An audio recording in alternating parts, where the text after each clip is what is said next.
Before we begin, don't forget to hit the like button and subscribe. It really helps us out. The first sound Elise heard every morning was the same, the soft, mechanical whoosh of the heating system kicking in. Their 1970s split level in Waltham, Massachusetts had never been entirely warm, even when the thermostat insisted otherwise.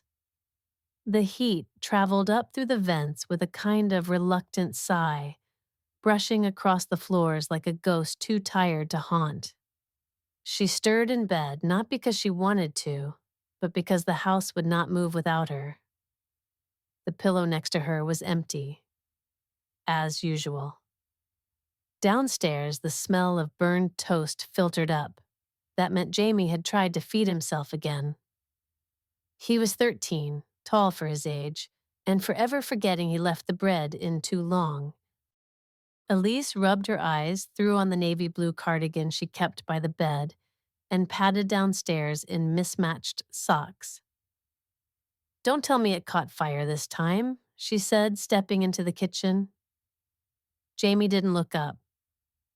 "I caught it before the smoke alarm." Progress. The toaster was still smoking slightly. Elise unplugged it and moved it to the sink, running cool water over the bottom to stop the metal from glowing.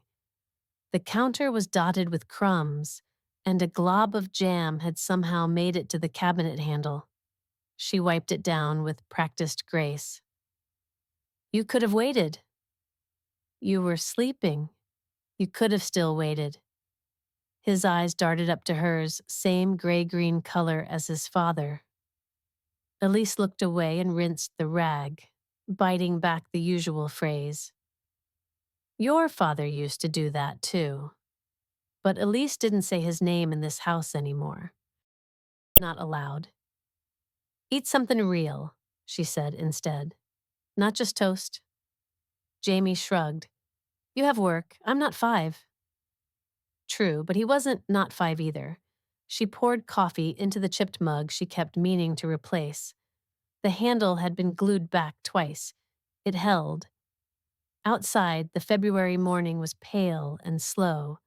A dusting of snow softened the edges of their unshoveled driveway. She would have to leave early. The minivan's tires were bald again. The nonprofit where Elise worked was called Family Strong, a bland name. Its offices sat behind a tired strip mall near Main Street, sandwiched between a karate studio and a vape shop. She was the office manager technically, but really she did everything: scheduling, budgets, mailing lists, grant submissions when the director forgot. The job came with no insurance, but they gave her Wednesdays off and let her leave early when Jamie had therapy. She took pride in it. She was good at it. At lunch, she microwaved leftover risotto in a break room with flickering fluorescent lights. She scrolled through her phone, pausing on a photo that had somehow resurfaced in her memories feed. It was from 7 years ago, her, Peter, and Jamie at the Cape. Jamie had jelly on his chin and was laughing so hard his whole body folded. Elise's smile was soft, sun-dappled, and tired. Peter had his arm around her. Even in the photo, you could sense it. The way he always leaned a few inches away, like the moment wasn't really his. He'd left 3 years ago, for someone more alive, as he'd put it. That woman had curly red hair and a fake laugh and no understanding of children. Peter had taken the good car, and the savings account, and the last of Elise's trust. That evening, she stopped by her mother's assisted living center. Olive Carrington had once been a commanding woman, silver hair always set, voice like church bells. Now she was mostly quiet, eyes watery, fingers curled inward, like petals too tired to open.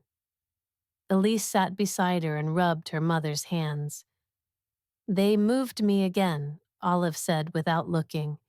"They moved you one room down, Mom, because the radiator wasn't working." Olive blinked. "Where's Peter?" Elise swallowed. You know where? Her mother's voice lowered, distracted. He was always so bright, a real planner, not like you. You had your head in the clouds, a daydreamer.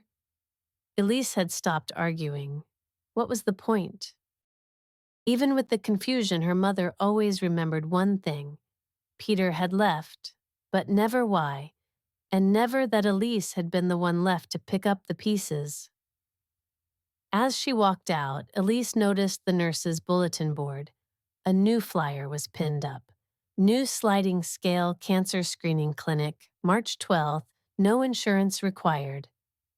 She felt something tighten in her chest. That night, Jamie was quiet over dinner. How was school? Fine. Did you finish that history project? Yeah. Elaborate? Do you want me to read it out loud or something? She stared at him. Just talk to me, Jamie. He shoved a piece of chicken around with his fork. It's done, okay? It's a dumb project. None of it matters. It's not like I'm getting into college anyway. Her fork paused midair. Don't say that. Jamie looked up. Why? We don't have money. Dad's not around. I'm not good at anything. The words hit her like a slap, not because they were dramatic, because he believed them. She exhaled slowly. You're good at everything I care about. You're kind. You try. That matters more than, tell that to FAFSA. He pushed back from the table and stormed upstairs. Elise stayed at the table long after he was gone. She started bleeding again the next morning. Not much, but enough. It had happened twice last month. She told herself it was stress, hormones, perimenopause. Anything. She'd known this day would come. Her mother had battled uterine cancer at 54. Elise was 48. Close enough. She scheduled an appointment at a community clinic that Friday. Jamie didn't notice she'd come home late. He had his headphones in, glued to a game.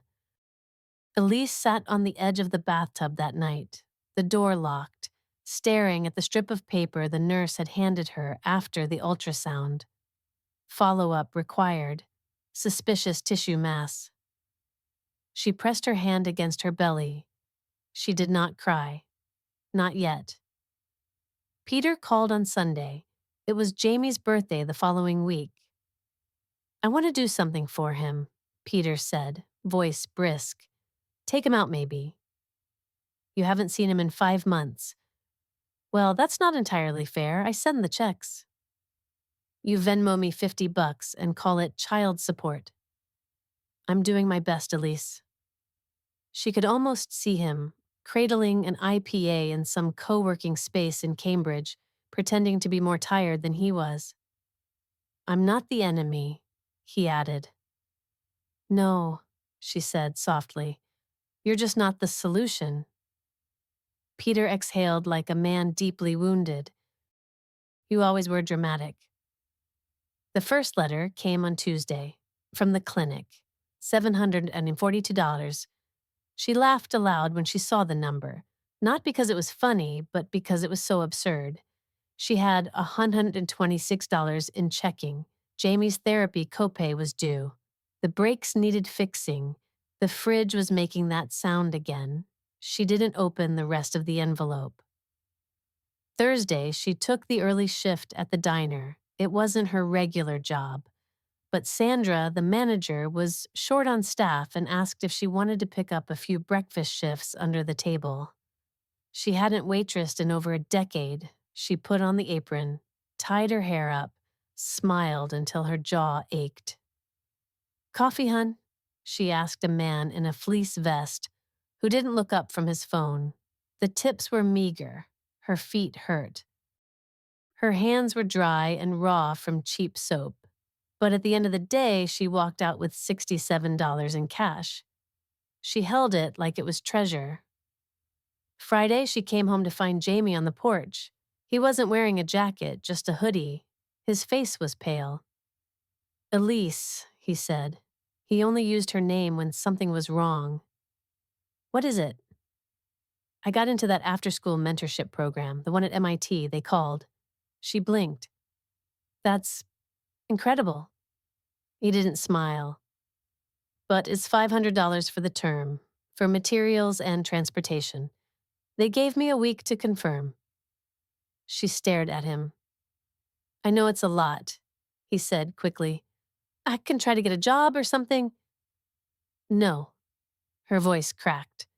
You're not getting a job. We'll figure it out. He watched her. Are you sure? She nodded. She had no idea how.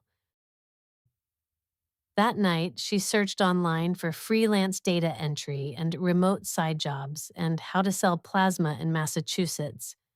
She filled out a survey that paid $2, took a typing test, cried in the dark, quietly, when the site crashed before she submitted her form. At midnight, she stood in the kitchen, wrapped in the cardigan, staring at the letter on the fridge. $742, she pulled it down, folded it, opened a drawer, tucked it beneath a stack of expired coupons and unopened mail. Then she turned off the light.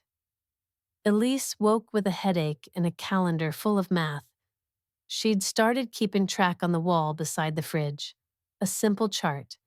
Green for what was paid, red for what wasn't, yellow for God willing.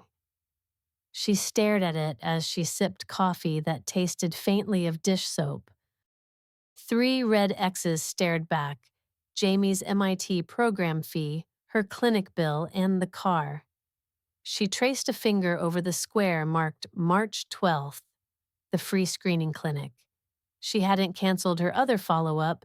She hadn't confirmed it either. On Monday, she stopped at the credit union. The teller recognized her. Hi, Elise. How's Jamie? Good, she lied. Real good. She asked about a personal loan. The woman behind the glass didn't even type. I'm sorry, you'd need at least 2 more consistent sources of income. Elise laughed. What if I promised not to eat? The woman smiled politely. I wish I could help. You already did, Elise murmured and walked out. She sat in the car and stared at the dashboard. Dust danced in the sunlight. The engine light glowed orange. She thought about driving to the clinic just to get it over with. Instead, she drove to the diner and picked up another shift. Peter showed up Friday. He didn't call. She heard the knock while folding laundry, and when she opened the door, there he was. Jacket too expensive, smile too bright. I was in the neighborhood. No, you weren't. He held up a gift bag. For Jamie, it's a hoodie, MIT colors. Elise stepped aside. He's not home yet. Peter walked in like it was still his house. The scent of aftershave followed him, sharp, synthetic, like plastic trying to be pine. He looked around. Place looks the same. She picked up a laundry basket. Because I haven't had time to make it worse. I heard from my mom. She said Olive's back in the hospital. She's not. She just forgot where her room was again. Right, Peter said, as if that settled something. Must be hard. She stared at him. You left. I didn't leave Olive. You left everything. He looked hurt, not guilty, just inconvenienced. I didn't come here to fight. Then why are you here? Peter set the bag on the table and leaned back. I want to help. Elise folded a towel. Do you want to help Jamie or yourself? He tilted his head. You always assume the worst, she shrugged. Only because I know the script. Peter smiled, slow. You're still angry. I'm still cleaning up. He looked toward the hallway. He doesn't text me back anymore. He's 13. He's angry too. Peter nodded. Maybe I can cover that MIT thing, the fee. Her hand froze. He added, as a gift. And in return? She asked. He said nothing. That was answer enough. She walked to the door and opened it. Elise, I'm not selling access to our son. He didn't move. You'd really rather take on more debt than accept help from me? She met his eyes. Yes. He stepped out. You're being stubborn. She closed the door before he finished the sentence. That night, Jamie sat at the table fiddling with the sleeves of his hoodie. Dad came by, he said. I know. He left this, Jamie said, holding up the gift bag. I saw. I didn't open it, Elise exhaled. You can. Jamie looked at her. I don't want to owe him anything. She blinked. Her chest ached. You don't, she said. Not for a hoodie, not for anything. He hesitated. He said I could stay with him sometimes. Elise's hand tightened around her fork. But I don't want to, Jamie added quickly. It feels weird. It is weird, she said. You don't have to pretend it's not. He pushed the bag away. I want to earn it. She studied him. Earn what? The MIT thing, the hoodie, the future. She reached across the table, laid her hand over his. His skin was cold. You're not a burden, she whispered. He didn't answer, but he didn't pull away. Over the next 2 weeks, Elise sold the old camera, her wedding ring, and her mother's silver candlesticks. She found a woman online willing to pay $40 for a stack of Better Homes and Gardens magazines from 2002. She counted every dollar in an old shoebox. She still came up short. At the diner, a customer left a $50 tip. She chased him down in the parking lot. Sir, this must have been a mistake. He turned around mid-cigarette. He was maybe 60, with nicotine fingers and tired eyes. No mistake, he said. You left too much. He looked her over, not unkindly. Your hands are shaking. She looked down. They were. He took a drag. You got a kid? Yes. Then I didn't leave enough. He walked off before she could thank him. She stood there for a long time, the bill crumpled in her hand. Elise canceled her original clinic appointment, rescheduled it to March 12th, the free one. It meant waiting 3 more weeks. She told herself it was smart, economical, but at night she curled around the ache in her belly and counted days like beads on a rosary. Jamie's birthday came on a Tuesday. She made pancakes. He said he didn't want anything. She gave him a scarf anyway. He smiled quietly. After school, he disappeared into his room. When she peeked in, she found him on the floor surrounded by printed-out coding tutorials. MIT sent over a welcome kit, he mumbled. It's pretty cool. She nodded. You're going to crush it. I don't know. Some of the kids already know how to do stuff. I'm way behind. Then you'll learn faster. He looked up at her. Why are you being so nice lately? She blinked. Was I not nice before? You were tired. I'm still tired. Jamie hesitated. You're different, though, she swallowed. I'm trying to be better. I didn't say better. He didn't explain further. That night, Elise walked the hallway in silence, checking on him again before bed. She paused outside his door. From inside, she heard his voice.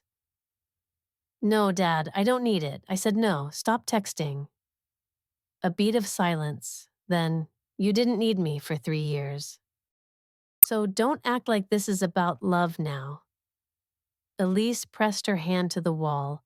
She felt it there, the slow collapse of whatever remained between them and Peter, and the beginning of something else. On March 10th, Olive fell in the facility's hallway, broke her hip. Elise rushed over, her diner shift half finished. The nurse met her outside the ER room.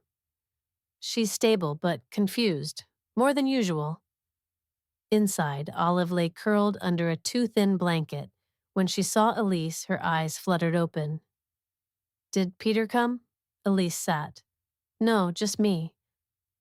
I was hoping he'd bring those candies I liked. Elise held her hand. You always liked the almond ones. No, the lemon ones, the sour ones. They stopped making those in the 80s, Mom. Olive blinked, then said, Are you married? Elise smiled, sad. Not anymore. Shame, Olive said. You always seemed lonely. Elise bit her cheek. I tried hard, she whispered. I know, Olive said, staring at the ceiling. That's the part no one ever sees. The trying. Her voice faded to nothing. She slept. Elise sat beside her for an hour, then left. March 12th arrived in sleet and silence. Jamie was already gone when she woke. He'd caught the early bus to school. She found a note by her coffee mug. You've already paid. You don't need to pay more. I love you. Jay. She folded it, slipped it into her coat pocket. The clinic smelled of sanitizer and lemon floor wax. She filled out the forms with cold fingers, waited in a too-hard chair. When they called her name, she followed without thinking. Inside the examination room, everything was white and chrome, clean but indifferent. The doctor was young, kind eyes, a gentle voice. We'll do another scan today, just to be sure. Elise nodded. She undressed slowly, climbed onto the table. The machine hummed. No one spoke. An hour later, the doctor re-entered, his face unreadable. He sat down across from her, folded his hands. Elise, the mass hasn't changed. She nodded. That's good? It's not worse, but it's not better either. She waited. We still recommend removal, sooner rather than later. Her throat tightened. He added, We can work with the hospital to find financial aid options. It might take time. She swallowed. I can't wait months. He exhaled. Then we'll find a way. Together. She didn't cry until she reached the parking lot. She sat in the van for 20 minutes, hands on the wheel, watching sleet melt against the windshield. That night, she went to the drawer, pulled out the folded clinic bill, still unpaid. She pulled out the MIT form, still unpaid. She pulled out Jamie's note, folded and soft, 3 papers, 3 futures, all tangled. She looked at the ring finger she hadn't worn a band on in years. Then she made a decision. She put on boots, grabbed her coat, and walked into the snow. The snow clung to everything like it had nowhere else to go. Elise walked down Waltham Avenue, her boots cutting quiet prints into the slush. Her breath came out in short, tight bursts. Her coat wasn't warm enough. She didn't care. She walked past the shuttered ice cream shop, the old library with the broken clock tower, the diner where she'd left a shift unpaid just to be with her mother, past places that had held her grief without question. At 9:47 p.m., she rang the bell to a house she hadn't entered in 2 years, her sister's. The porch light flicked on, and minutes later the door creaked open. Elise? Hi, Dana. Her sister blinked, still in scrubs, eyes tired but not unkind. A nurse by trade and a realist by nature. What's wrong? I need help. Dana didn't hesitate. She stepped back. Come in. The kitchen smelled like rosemary and baby carrots. Her niece's art was taped to the fridge. Crayon suns, uneven houses, a scribbled green dog. They sat at the counter. Dana poured 2 glasses of seltzer like it was wine. Elise's fingers trembled as she held hers. You're sick, Dana said, not as a question. I don't know yet, but something's wrong. Dana nodded once. How long have you known? Since mid-February. You've been working, driving Jamie? Taking care of Mom? Elise nodded. Dana stared at her. Why didn't you call? I didn't want to need anything. You're allowed to. I didn't want to ask, Elise corrected. A pause. Dana leaned in. Tell me what you need now. Elise exhaled. $702 for the specialist and $500 for Jamie's MIT term. He got in, but I can't give him both. And the hospital said if I delay surgery, it gets worse. Dana sat back. I can spot you. That's not the problem. Elise blinked. Dana added, but you need to stop pretending you're alone. Elise bit her lip. I didn't know how to come back after Peter, she whispered. I was ashamed. Dana's voice softened. You didn't leave him. He left you. I let him. No, you just stopped chasing someone who never looked back. They sat in silence. The fridge hummed. The street outside lay blanketed in white. Dana reached out, took her hand. Elise, I can cover the clinic. I can even help with Jamie, but you have to let me. Elise nodded slowly, the smallest yes of her life. And the bravest.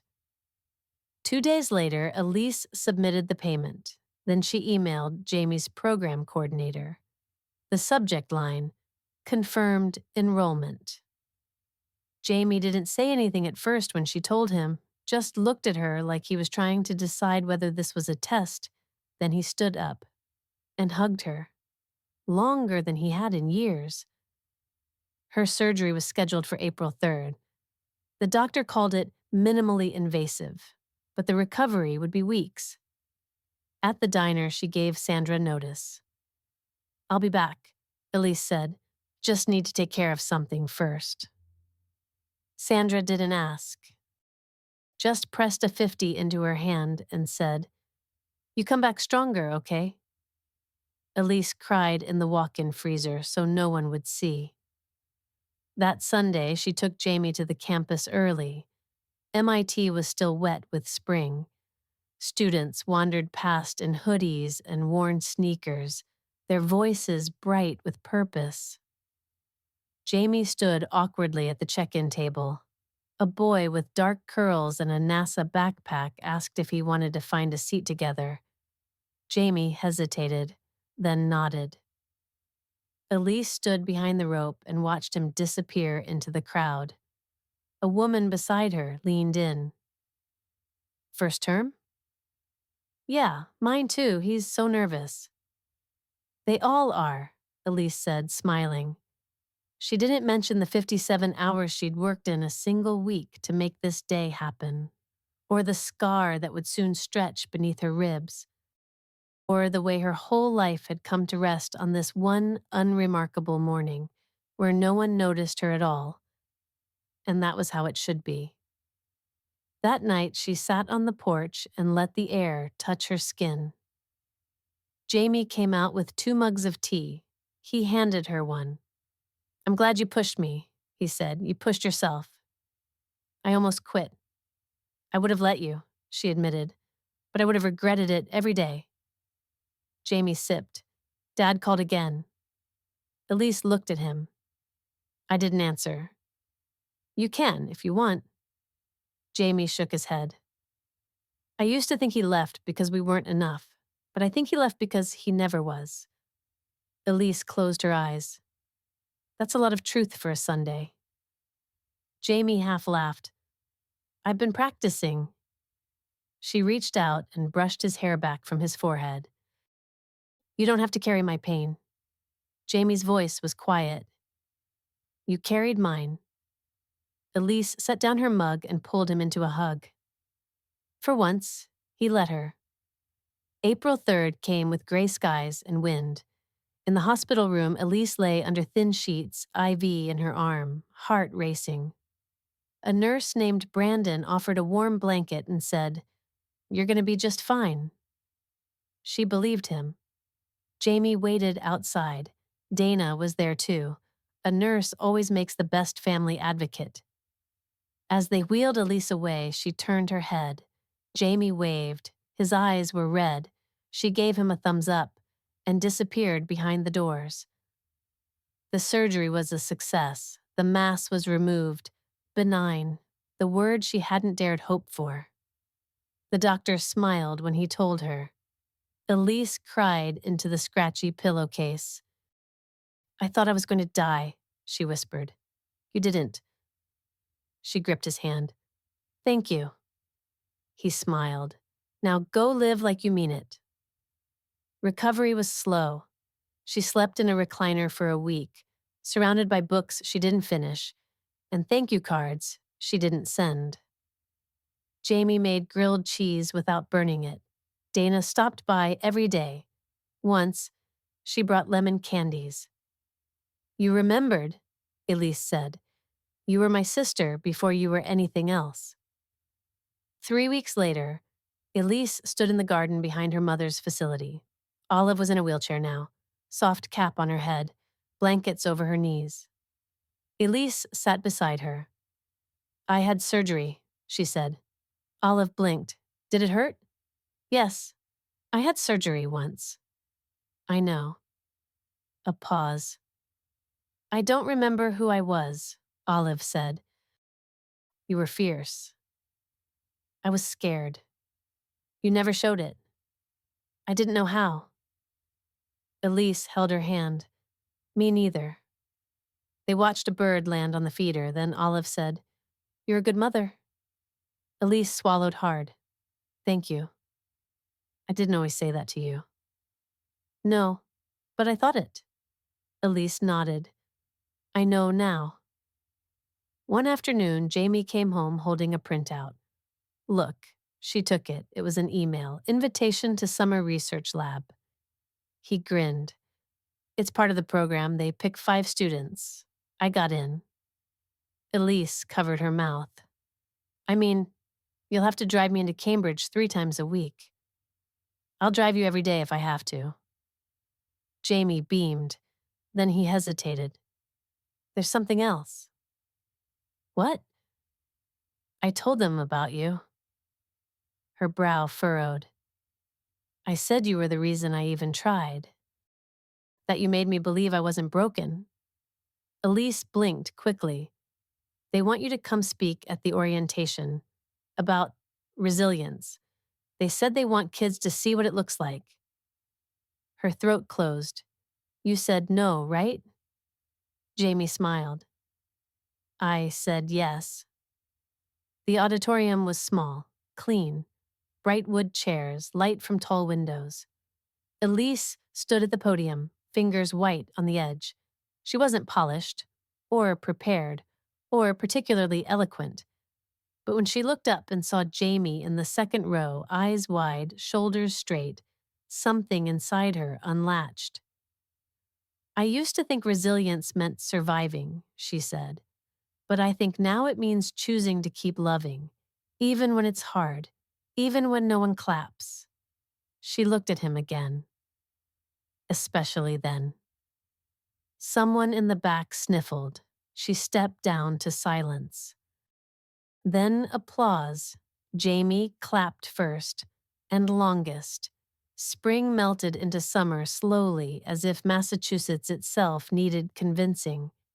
The hospital bill arrived 2 weeks after her final follow-up, smaller than expected thanks to the charity care Dana had helped her apply for.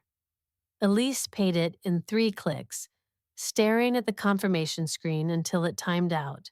No confetti, no banner, but something settled in her chest. Not triumph, relief. She returned to work at Family Strong on a Monday. The staff had signed a card. The ink ran sideways from too many pens. We missed your sarcasm, the director said. Elise smiled. Guess I'll start being nicer. You better not. At her desk, the inbox had tripled, and someone had rearranged the supply cabinet. She sighed. Good. The chaos meant she was still needed. Jamie's summer research project took root like a second job. Every morning at 7:30, Elise dropped him at the Red Line. He insisted on commuting alone now, wanted to practice being reliable. Every evening at 5:45, he came home buzzing with facts about neural networks and quantum memory and things Elise couldn't pronounce but would memorize just to keep up. One night he walked in and said, "I want to learn how to make dumplings from scratch." She blinked. "Why?" He shrugged. "I want to feed people someday." She blinked faster. "That's a good reason." They made dumplings that weekend. The kitchen became a mess of flour and loud joy. Peter called again in July. This time, Elise answered. "Hi," he said, voice unsure. "I heard from Dana about everything." "You still talk to Dana?" "Sometimes. She messaged me, said I should check in." A pause. "Are you okay?" he asked. "Yes. I mean, I'm really okay?" She glanced out the window. Jamie was in the backyard, tying string lights between trees. "I had surgery. I'm healing. I'm working. Jamie's thriving. So yes, I'm okay." Peter exhaled. "I'm glad." She waited. Then, "Why are you calling Peter?" He cleared his throat. "I guess I thought, maybe we could talk. Try again." "Try what again?" "Us." Elise closed her eyes. "No." He paused. "That's it. That's it. You're not even curious?" "I was. Once. And I waited. You didn't come." Peter was quiet. She added, "You left me when I needed a partner. You don't get to return now that I'm whole." He said nothing. She softened. "Jamie might still want you in his life. That's up to him. But I'm not building bridges I already learned to walk away from." "I didn't mean to." "You did. You just didn't think I'd survive it." Click. She sat in silence for a while, then walked outside. Jamie was on the porch, untangling a strand of lights. "Was that Dad?" "Yeah." "You okay?" "I will be." He nodded. "Do you think he's sorry?" "I think he regrets." Jamie tilted his head. "Same thing?" "No," she said, "but it's enough for now." In August, Elise received a small envelope in the mail. No return address. Inside, a photograph. It was the three of them, her, Jamie, and Peter, on the Cape, taken years ago, long before the fracture. On the back, a note in Peter's handwriting. "I was too late, but thank you for not letting him become me." She slipped the photo into a drawer and didn't think of it again. At Family Strong, they asked Elise to start mentoring the new hires. "You've got something they don't," the director said. "What's that?" "Pain that turned useful." Elise laughed and agreed. In September, Jamie's school held parent night. Elise sat in a too small desk while a teacher read off course objectives. Halfway through, a woman turned to her. "You're Jamie Carrington's mom, right?" "Yes." "I just wanted to say, my son talks about him all the time, says Jamie's kind, funny, smart, but quiet. He's figuring out who he is." "Well," the woman smiled, "you did something right." Elise smiled back. Afterward, she walked out to the car and let herself cry. Not because she was sad, but because she had made it to this moment and could feel it. On the last warm day of fall, Jamie asked if they could drive up to the lake where Elise used to go as a kid. "No Wi-Fi," he warned, "just trees and air." They brought peanut butter sandwiches and old towels. Jamie skipped stones. Elise watched the water shift and sparkle. "You ever think about what you'd be doing if none of it had happened?" Jamie asked. "Which part?" "All of it," she thought. "No," she said finally. "I think about what I'm doing now." He nodded. She looked at him, taller now, fuller voice, same nervous hands. "You're a good person," she said. Jamie smiled. "You too." Later, as the sky turned pink, he said, "You ever think about dating again?" She snorted. "You offering?" He laughed. "No, but like, you're not old." "Gee, thanks. I'm just saying, I'd be okay with it. If someone ever wanted to make you laugh the way I can't." She looked at him, stunned. He shrugged. "You deserve that." She kissed his forehead. "So do you." That night she found the photo again, took one last look, then threw it away. She didn't need to hold on to what almost was. What she had now was enough. 1 week later, she stood by the window in the kitchen, holding a mug of coffee. The morning light caught the edge of the counter, the flecks of dust in the air. Jamie was in the driveway, laughing as he adjusted his bike helmet. The world was still imperfect. The car still stalled sometimes. The fridge still hummed, but the house felt warmer, not because of the heat, but because no one had left lately. Elise watched her son ride off. She breathed. No soundtrack, no credits. Just the sound of a quiet life that no longer hurt to hold. And that was everything.